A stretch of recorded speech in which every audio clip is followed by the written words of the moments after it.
വെറും WhatsApp commission എന്നാണ് Mamata Banerjee supreme കോടതിയിൽ അവരുടെ വാദങ്ങൾ ഉയർത്തിക്കൊണ്ട് ഇലക്ഷൻ കമ്മീഷനെ വിശേഷിപ്പിച്ചത്.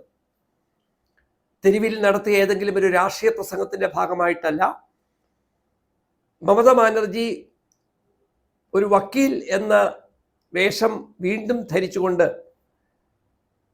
സുപ്രീം കോടതിയിൽ ഇന്ത്യയിലെ മുഖ്യമന്ത്രിമാരിൽ ആദ്യത്തെ ആൾ എന്ന രീതിയിൽ തൻ്റെ സംസ്ഥാനത്തിൻ്റെ തെരഞ്ഞെടുപ്പുമായി ബന്ധപ്പെട്ടുള്ള അവകാശങ്ങൾ സൂചിപ്പിച്ചുകൊണ്ട് സുപ്രീം കോടതിയിൽ ഇന്ന് നടത്തിയ വാദങ്ങൾ എത്രമാത്രം ബംഗാളികളെ ഇലക്ഷൻ കമ്മീഷൻ വേദനിപ്പിക്കുന്നു എന്ന് ബോധ്യപ്പെടുത്തുന്നതാണ്. അവർ പറയുന്നത്, കഴിഞ്ഞ 1/4 നൂറ്റാണ്ടിന് മുമ്പ്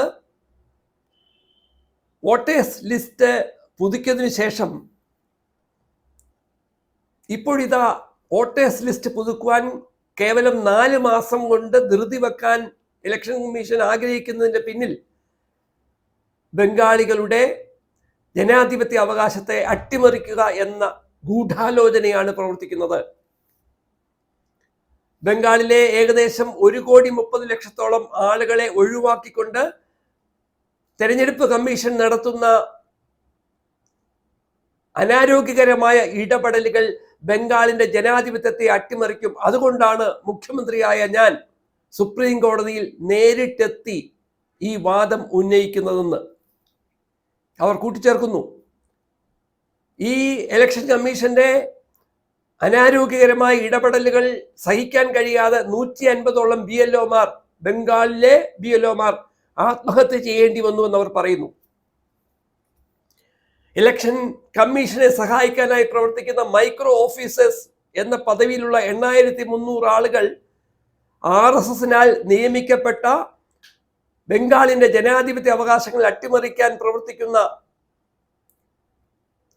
അപകടകാരികളായിട്ടാണ് ഞങ്ങൾ ബംഗാളികൾ മനസ്സിലാക്കുന്നത് എന്ന് സുപ്രീം കോടതിയെ അറിയിക്കുമ്പോൾ സുപ്രീം കോടതി ഈ വാദങ്ങളെ ഒന്നും തള്ളിക്കളയുന്നില്ല.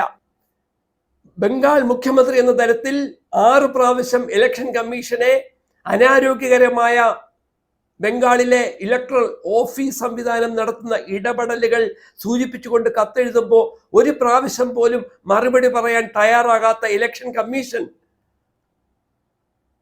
രാജ്യത്തിൻ്റെ ജനങ്ങളുടെ ജനാധിപത്യ അവകാശങ്ങളെ നേരിട്ട് അട്ടിമറിക്കുവാൻ നേതൃത്വം കൊടുക്കുന്നു എന്നാണ് ഒരു സംസ്ഥാനത്തിന്റെ മുഖ്യമന്ത്രി സുപ്രീം കോടതിയിൽ നേരിട്ടെത്തി 20 മിനിറ്റ് കൊണ്ട് അവരുടെ ആവലാതികൾ അവതരിപ്പിച്ചത്. ഈ പ്രശ്നം ബംഗാളിൽ മാത്രം അവസാനിക്കുന്നതല്ല, നമ്മൾക്കറിയാം.